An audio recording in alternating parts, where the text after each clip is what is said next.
तो दोस्तों आज मैं एक्सप्लेन करने वाला हूँ हाल ही में रिलीज हुई बॉलीवुड की हॉरर कॉमेडी से भरी थामा मूवी को, जिसका इंतजार आप लोगों को काफी बेसब्री से था। तो आइए दोस्तों फिर चलते हैं सीधे वीडियो की तरफ बिना देरी किए। तो कहानी की शुरुआत में हमें अलेक्जेंडर को दिखाया जाता है और ये दौर 323 बीसी का होता है। यहाँ पर अलेक्जेंडर अपनी आर्मी फोर्स के साथ भारत के एक जंगल में आता है और तभी अलेक्जेंडर का एक साथी अलेक्जेंडर से कहता है कि उन्हें आगे नहीं बढ़ना चाहिए क्योंकि यहाँ पर बेताल का खतरा है। लेकिन अलेक्जेंडर उसकी बात नहीं सुनता और आगे बढ़ने लगता है कि तभी उन्हें कुछ आवाज आती है और जब उसका एक आदमी उसे चेक करने जाता है कि तभी उसके ऊपर हमला होता है। दरअसल यह सारा हमला बेताल और उसके साथियों ने किया था और वह लोग एक एक करके अलेक्जेंडर के सभी लोगों को मारने लगते हैं। साथ ही हमें मालूम चलता है कि इन बेताल का लीडर है यशासन। जिसके बाद कहानी प्रेजेंट में आती है जहाँ पर हम देखते हैं आलोक को, जो कि अपने दोस्तों के साथ एक ट्रैक पर आया था। दरअसल आलोक एक रिपोर्टर है लेकिन वो काफी डरपोक था, जिसकी वजह से उसके दोस्त भी उसका मजाक उड़ाते थे। वो आलोक से कहते हैं कि आलोक को कुछ थ्रिलिंग करना चाहिए और साथ ही उनकी फोटो सोशल मीडिया पर अपलोड करनी चाहिए। और यह सुनने के बाद आलोक जंगल में जाता है और वहाँ पर कुछ फोटोज क्लिक करने लगता है कि तभी उसके पीछे एक भालू पड़ जाता है और यह देखकर आलोक के दोस्त तुरंत वहाँ से बाहर निकलते हैं। तो वहीं आलोक भालू से बचते हुए घने जंगल में जा पहुँचता है जहाँ पर वह भालू उसके ऊपर हमला करने ही वाला होता है कि तभी वह कुछ देखता है और डर कर वहाँ से भाग जाता है। दरअसल वहाँ पर तड़का थी और उसी ने भालू को भगा दिया था। और तड़का जब आलोक को देखती है तो वह समझ जाती है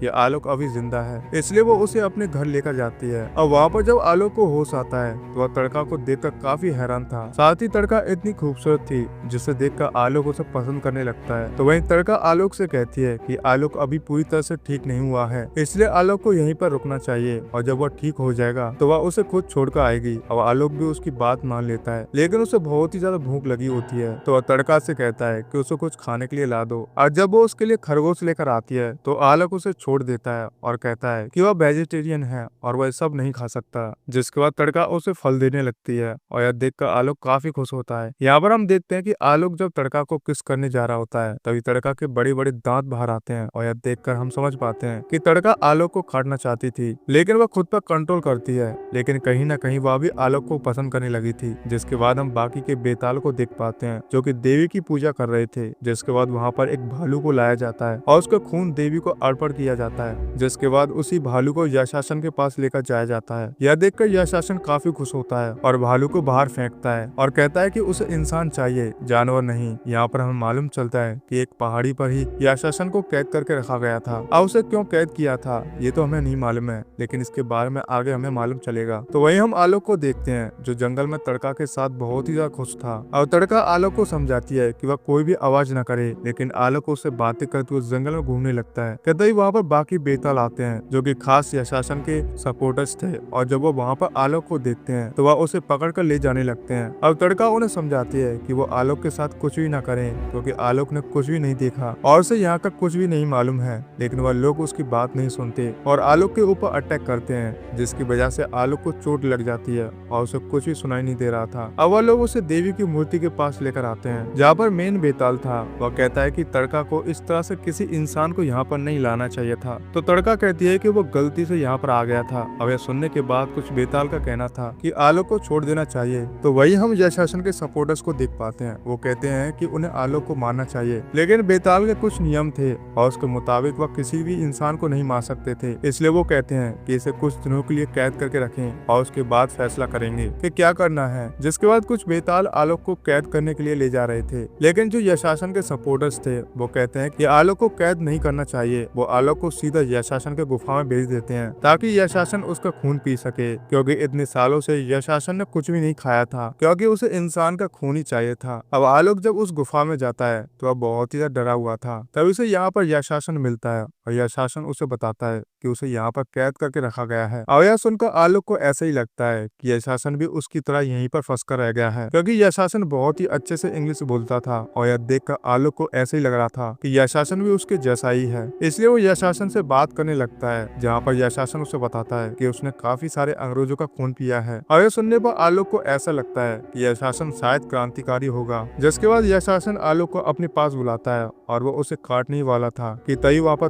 तारका आ जाती है और आलोक को वहाँ से लेकर भागने लगती है। वो आलोक को एक सेफ जगह पर लेकर जाती है और उससे कहती है कि आलोक को यहाँ से जाना होगा, नहीं तो वो लोग उसे मार देंगे। अब वो आलोक को एक पहाड़ से कूदने के लिए कहती है, लेकिन आलोक के अंदर इतनी हिम्मत नहीं थी। साथ ही वो तारका को छोड़कर नहीं जाना चाहता था, इसलिए वो तारका से कहता है कि वह खुद भी उसके साथ चले। लेकिन तारका कहती है कि वो यहाँ से आगे नहीं जा सकती, या उनके रूल्स के खिलाफ है। लेकिन आलोक कहता है कि वह उसके साथ ही रहना चाहता है। आया सुनने पर तारका उसकी बात मान लेती है और दोनों मिलकर एक ट्रक में बैठ जाते हैं, जिसके बाद वो लोग आलोक के घर आने लगते हैं। अब आलोक जब अपने घर आता है तो देखता है कि उसकी माँ काफी रो रही थी, क्योंकि उन्हें लग रहा था कि शायद आलोक मर चुका है। अब आलोक जब वापस आता है तो आलोक की माँ उसे देखकर काफी खुश होती है, लेकिन उसके पिता को डाउट था कि आलोक उन्हीं का बेटा है या नहीं, इसलिए वो आलोक से कई सारे सवाल पूछने लगते हैं। जिसके बाद वो उसके तिल भी चेक करते हैं और फिर उन्हें यकीन हो जाता है कि यह उन्हीं का आलोक है। तो वहीं आलोक अपने घर वालों को बताता है कि जंगल में उसके ऊपर एक भालू ने अटैक किया था और तारका ने उसे बचाया था। और तारका नाम सुनकर उसके घर वाले भी काफी हैरान थे। तो आलोक उन्हें कहता है कि दरअसल इसका नाम तारिका है। तारिका पहाड़ों में रहती है और उसकी सौतेली माँ जबरदस्ती उसकी शादी किसी और से करवाना चाहती थी, इसलिए आलोक तारिका को लेकर यहाँ पर आ गया। और तारिका ने आलोक की जान बचाई थी, इसलिए आलोक की माँ कहती है कि अब तारिका यहीं पर रहेगी। लेकिन यह सुनकर आलोक के पिता बिल्कुल भी खुश नहीं थे। उन्हें ऐसा लग रहा था कि शायद तारिका उनके बेटे को फंसाएगी, और इसी वजह से वह तारिका के ऊपर नजर रखे हुए थे। और वह देखते हैं कि रात को तारिका पेड़ों के ऊपर जंप कर रही थी, और यह देखकर वो काफी डर जाते हैं और अपनी पत्नी को जाकर बताने लगते हैं। लेकिन उनकी पत्नी उनकी बातों पर यकीन नहीं करती। तो वहीं आलोक के घर में सारा वेजिटेरियन खाना था और तारिका को इस सब का खाने का आदत नहीं था। वो देखती है कि बाहर एक कुत्ता भौंक रहा था, इसलिए वो उसके पास चली जाती है और वह उसे काटने ही वाली थी कि तभी वहाँ पर आलोक आता है और तारिका से कहता है कि उसे यह सब खाने की जरूरत नहीं। वो जानता है कि तारिका का खाना अलग है, इसलिए वह कल उसके लिए खाने का इंतजाम करेगा। अब अगले दिन वह तारिका को एक जगह पर लेकर जाता है जहाँ पर नॉनवेज खाना मिलता था, लेकिन तारिका को खून पीना था कि तभी उसे रेड वाइन दिखाई देती है और वह जाकर उसे पीती है, जिसके बाद उसे नशा होने लगता है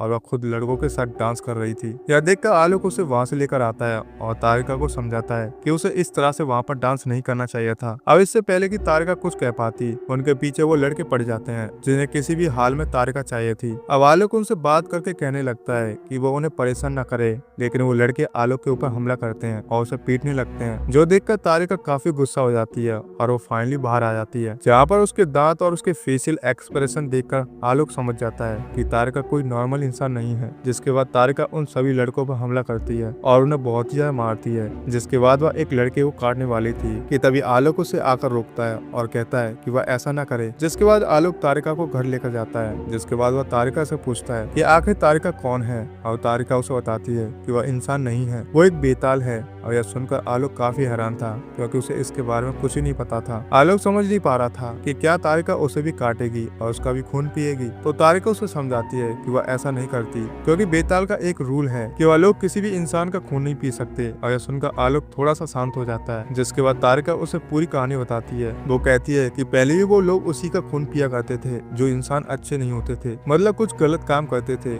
लेकिन एक बार जब उन्हें मालूम चला कि 1947 में काफी ज्यादा दंगे हो रहे हैं, तो वो लोग उन दंगाकारियों का खून पीने के लिए वहाँ पर गए थे। लेकिन जब वो वहाँ पर गए तो देखा कि वहाँ पर इतने सारे लोगों की लाशें थीं। यह देखकर वो काफी हैरान थे कि कैसे इंसान एक दूसरे से लड़ते हैं और बुरी तरह से एक दूसरे को मार देते हैं। ऐसा तो कोई जानवर भी नहीं कर सकता। यह देखकर बेताल समझ गए थे कि इंसान का खून जहरीला है, और इसी वजह से उन लोगों ने डिसाइड किया कि आज के बाद वो किसी भी इंसान का खून नहीं पियेंगे। पर यह शासन ने इस रूल्स को मानने से मना कर दिया, क्योंकि उसे इंसान का खून पीना था। और यह बात जब बाकी लोगों को पता चली तो सभी ने फैसला किया कि यह शासन को कैद करके रखा जाएगा। वो लोग यह शासन को मार नहीं सकते थे, क्योंकि यह शासन उनका पूर्वज था। यह शासन का कहना था कि उन्हें और बेताल बनाने चाहिए, और इसी वजह से वह इंसानों को काट रहा था ताकि वो दुनिया पर राज कर सकें। लेकिन बाकी बेताल इस बात से एग्री नहीं थे, इसी वजह से यह शासन को कैद करके रखा गया था। अब तारिका जब यह सारी बात आलोक को समझा रही थी कि तभी उनकी डोरबेल बजती है, और जब आलोक के पिता दरवाजा ओपन करते हैं तो बाहर पुलिस थी, जहाँ पर पुलिस आलोक से पूछताछ करती है कि वह एक रेस्टोरेंट में गया था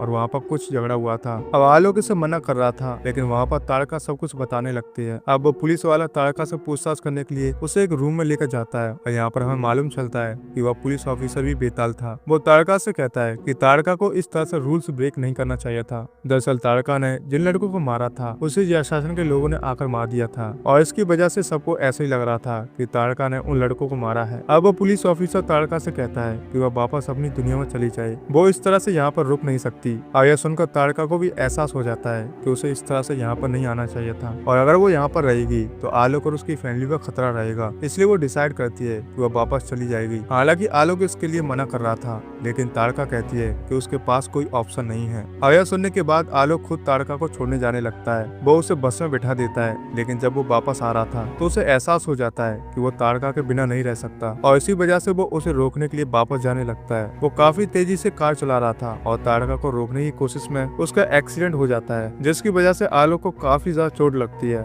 और तारका जब यह देखती है तो वह आलोक को बचाने आ जाती है, लेकिन आलोक की सांसें रुक गई थी। यह देखकर तारका काफी डर जाती है और यहाँ पर तारका के पास बस एक ही रास्ता था, वो आलोक को काट देती है, जिससे आलोक बेताल हो जाता है, यानी कि वह भी अब तारका की तरह अमर हो गया था और उसके पास भी धड़कन नहीं थी। और यह बात जब आलोक को पता चलती है तो वह काफी शॉक्ड रह जाता है। वो तारका से कहता है कि आखिर वो उसे कैसे काट सकती है, जिस पर तारका उसे समझाती है कि अगर वो ऐसा नहीं करती तो आलोक जिंदा नहीं होता। वो आलोक को बताती है कि बेताल लोग बुरे नहीं होते, वो यहाँ पर इंसान का खून जरूर पीते हैं, लेकिन उन्हें इसलिए बनाया गया था ताकि वो दूसरों को प्रोटेक्ट कर सके। वो बताती है कि एक बहुत ही बुरा राक्षस था, जैसे यह वरदान था कि उसके हर एक बूंद से एक राक्षस पैदा होगा और इसी वजह से जब उस राक्षस ने सबको बहुत ही ज्यादा परेशान किया तो देवी उसे मारने के लिए आई। लेकिन जब वो राक्षस को मार रही थी तो उस राक्षस का जो खून गिर रहा था उसमें से एक और राक्षस पैदा हो रहा था। यह देखकर देवी ने बेताल को बनाया ताकि वह उन राक्षसों का खून पीकर उसका अंत कर सके और इस तरह से बेतालों का जन्म हुआ ताकि वह बुराई का अंत कर सके। यह बोलकर तारका आलोक को किस करती है तो वहीं आलोक अब काफी खुश था क्योंकि वह भी अब अमर हो गया था। साथ ही वह दोनों अब बेताल थे तो वह दोनों साथ रह सकते थे, जिसकी वजह से वो दोनों ही काफी खुश थे। तो वहीं आलोक के पिता को आलोक के ऊपर डाउट हो रहा था क्योंकि आलोक के कभी उन्हें बड़े दांत दिखते तो कभी उसकी लाल आंखें। यह देख कर वह समझ गए थे कि आलोक के साथ जरूर कुछ गड़बड़ है। तो वहीं आलोक नया नया बेताल बना था, जिसकी वजह से उसकी बॉडी में काफी सारे चेंजेस हो रहे थे।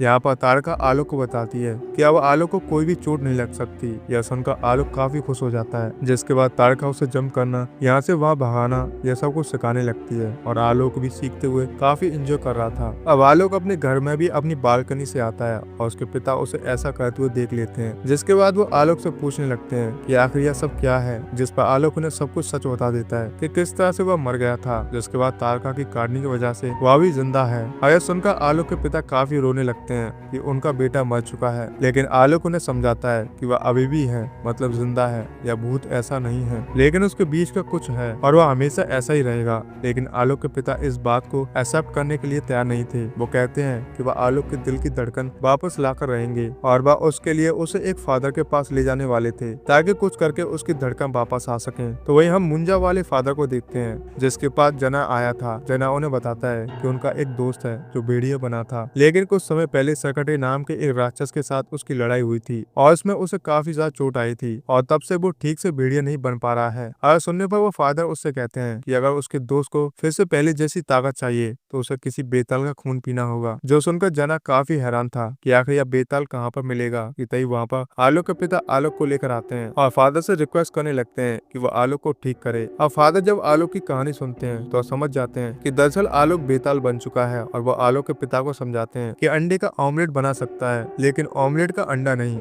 यानी कि अब आलोक कभी भी वापस इंसान नहीं बन सकता। और यह सुनकर आलोक के पिता काफी उदास हो जाते हैं। तो वहीं आलोक भी अपने पिता को समझाता है कि वह इस सब के लिए तारका को ब्लेम करना बंद कर दें, क्योंकि तारका की वजह से ही वो जिंदा है, नहीं तो वह मर चुका होता। तो दोनों वहाँ से निकल जाते हैं कि तभी वहाँ पर फिर से जना आ जाता है और फादर जना को बताते हैं कि बेताल मिल चुका है। जिसके बाद आलोक जिस चेयर पर बैठा था उस चेयर का कवर वह जना को दे देते हैं और कहते हैं कि यह चेयर का कवर अपने दोस्त को दे दो, जिसकी स्मेल करने पर उसे पता चल जाएगा कि बेताल कहाँ पर है। और जना यह सुनकर काफी खुश हो जाता है और वह कवर लेकर चला जाता है। जिसके बाद हम आलोक को देखते हैं जो मार्केट से कहीं जा रहा था कि तभी वो नोटिस करता है कि तारका के गाँव में से कुछ लोग उसे फॉलो कर रहे थे और यह देखकर वो तारका को कॉल करता है और उसे यह सब बता देता है। तो तारका उससे कहती है कि वह फौरन वहाँ से निकल जाए और किसी ऊंची जगह पर आ जाए, जिसके बाद आलोक वैसा ही करता है कि तभी वहाँ पर भेड़िया आता है जिसे आलोक का खून पीना था। अब आलोक उसे खून देने से मना करता है, जिसकी वजह से भेड़िया गुस्सा हो जाता है और उन दोनों में झगड़ा होने लगता है। अब वो दोनों एक दूसरे से फाइट करते हैं, जहाँ पर भेड़िया काफी ज्यादा कमजोर हो गया था। तभी आलोक उसे अपने खून दिखाकर चढ़ाता है कि आ खून पी ले, और यह देखकर भेड़िया जब उसके पास आता है तो उसके मुंह में एक बूंद खून गिर जाता है और उससे भेड़िया की ताकत बहुत ही ज्यादा बढ़ जाती है। जिसके बाद वो आलोक के पीछे पड़ जाता है। वो आलोक को काफी पीटने लगता है कि तभी वहाँ पर ताड़का आ जाती है और आलोक को बचाकर वहाँ से लेकर जाती है। तो वही भेड़िया भी जब अपना रूप देखता है तो वह भी काफी हैरान था कि उसके अंदर इतनी ताकत कैसे आ सकती है, वो भी एक बूंद खून से। जिसके बाद ताड़का आलोक को पीके के पास लेकर जाती है। दरअसल वही पुलिस ऑफिसर जो ताड़का से पूछताछ करने के लिए आया था। अब उस पुलिस ऑफिसर को जब पता चलता है कि ताड़का ने आलोक को काटा है तो वह उसे डांटने लगता है कि उसे ऐसा नहीं करना चाहिए था, क्योंकि ताड़का की वजह से काफी सारे रूल्स टूट गए हैं। दरअसल जब यशासन को कैद करके रखा गया था तो उसने कहा था कि जिस दिन किसी भी बेताल ने किसी इंसान को काटा तो उस दिन वो आजाद हो जाएगा, और अब ताड़का ने आलोक को काट दिया था और उसे बेताल बना दिया था, जिसकी वजह से अब यशासन आजाद होने वाला था। और यशासन का आजाद होना मतलब सबके लिए खतरा था। और यह सुनकर ताड़का कहती है कि उसे इस बात से कोई मतलब नहीं, वो बस चाहती है कि आलोक सेफ रहे। जिसके बाद वो पुलिस ऑफिसर उन्हें एक पार्टी में लेकर जाता है जहाँ पर सारे बेताल थे, और यहाँ पर वो आलोक को काफी ज्यादा खून पिलाता है। जिसके बाद आलोक बेहोश हो जाता है, और जब आलोक को होश आता है तो उसे मालूम चलता है कि ताड़का वहाँ से जा चुकी है। दरअसल ताड़का को वो लोग वहाँ से लेकर जाते हैं क्योंकि ताड़का ने रूल्स ब्रेक किया था और अब यशासन को आजाद होना था, और ताड़का को उसी तरह बंदी बनकर रखा जाने वाला था जिस तरह से यशासन को बंदी बनाकर रखा गया था, वो भी 100 साल के लिए। जो सुनकर आलोक काफी अपसेट हो जाता है कि उसकी वजह से ताड़का इतनी बड़ी प्रॉब्लम में फंस गई है। वो ताड़का के पास जाने लगता है, लेकिन वो पुलिस ऑफिसर उसे कहता है कि वो यहाँ से कहीं भी नहीं जाएगा क्योंकि भेड़िया उसे पागलों की तरह ढूंढ रहा है। दरअसल भेड़िया और बेताल के बीच में काफी ज्यादा दुश्मनी थी, क्योंकि भेड़िया को बेताल के खून से उनकी ताकत बढ़ जाती थी, और इसी वजह से वो भेड़िया बेताल को ढूंढ रहा था। इसलिए पुलिस ऑफिसर आलोक से कहता है कि वो छुप कर रहे। अब आलोक जब अपने घर जाता है तो उसके पिता उससे पूछते हैं कि ताड़का कहाँ पर है। तब आलोक उन्हें बताता है कि ताड़का यहाँ से जा चुकी है, और यह सुनकर आलोक के पिता आलोक को समझाते हैं कि वो जानते हैं कि आलोक और ताड़का एक दूसरे से इतना प्यार करते हैं, और अब आलोक को ताड़का के पास जाना होगा और उसे वापस लाना होगा। जिस पर आलोक कहता है कि रूल्स के मुताबिक वो ऐसा नहीं कर सकता, और यह सुनकर आलोक के पिता कहते हैं कि ताड़का ने आलोक को बचाने के लिए हर रूल्स ब्रेक किए थे और अब आलोक की बारी है। ये सब सुनने के बाद आलोक तुरंत वहाँ पर जाता है जहाँ पर देवी की मूर्ति थी। वहाँ पर ताड़का को सजा सुनाई जाती है कि उसे 100 साल कैद में रहना होगा। तो यशासन को भी आजाद किया जाता है। यशासन सभी से कहता है कि वो लोग अब सभी लोगों का बेताल बनाएंगे और सब पर राज करेंगे। कि तभी वहाँ पर आलोक आता है और वो यशासन के साथ लड़ने लगता है। हालांकि ताड़का उसे रोकती है क्योंकि यशासन बहुत ही ताकतवर था, वो इतना पुराना बेताल था और आलोक अभी अभी बेताल बना था, जिसकी वजह से आलोक के पास बिल्कुल भी पावर नहीं थी जिससे वो यशासन से लड़ सके। और आखिरकार यशासन आलोक को बुरी तरह से काट देता है, जिसकी वजह से आलोक वहीं पर खत्म हो जाता है। और यह सब ताड़का देखती है तो वह काफी ज्यादा रोने लगती है और वह काफी जोर से चिल्लाती है, और उसकी यह पुकार देवी तक पहुंच जाती है। जिसके बाद एक चमत्कार होता है और आलोक के पास सारी पावर्स वापस आ जाती हैं। साथ ही आलोक को उसकी धड़कन भी वापस मिल जाती है। अब एक बेताल को धड़कन मिलना यानी कि अब वह बेताल का लीडर है, यानी कि थामा। अब तक यशासन को लगता था कि वही थामा है, लेकिन अब सबको पता चल जाता है कि आलोक ही उनका थामा है। अब आलोक के पास काफी सारी पावर्स आ गई थी और वो यशासन को बुरी तरह से मारता है। जिसके बाद वो यशासन को काट कर उसे भी हमेशा के लिए खत्म करना चाहता था, लेकिन ऐसा करने से उसे ताड़का रोकती है, क्योंकि अगर आलोक ऐसा करेगा तो यशासन और आलोक के बीच में क्या ही डिफरेंस रह जाएगा। इसलिए वो लोग फिर से यशासन को कैद करके फिर से उसी गुफा में छोड़ देते हैं और आलोक को उनका थामा घोषित किया जाता है। तो वहीं हम यशासन को देखते हैं जो गुफा में काफी उदास था कि तभी उसके पास सरकटा आता है और उसे यहाँ से आजाद कराकर लेकर जाता है। जब उसके बारे में आलोक को पता चलता है तो आलोक कहता है कि वो यशासन से फिर से लड़ेगा, लेकिन उसके साथी उसे बताते हैं कि यशासन ने अब तक काफी सारे लोगों का खून पी लिया होगा, जिससे वह अब ज्यादा पावरफुल हो गया होगा। इसलिए आलोक को भी अपनी ताकत बढ़ानी होगी और इसके लिए आलोक को भी भेड़िया का खून पीना होगा, क्योंकि तभी उसकी ताकत बढ़ेगी। तो वहीं हम भेड़िया को देखते हैं जो उसी जंगल में आता है जहाँ पर आलोक था, और इसी के साथ इस फिल्म की कहानी यहीं पर खत्म हो जाती है। तो दोस्तों यह है इस फिल्म का क्लाइमैक्स। अब आगे क्या होगा ये तो थामा 2 में ही पता चलेगा, और कमेंट करके जरूर बताएगा कि आप लोगों को इस फिल्म की कहानी कैसी लगी। जय हिंद दोस्तों।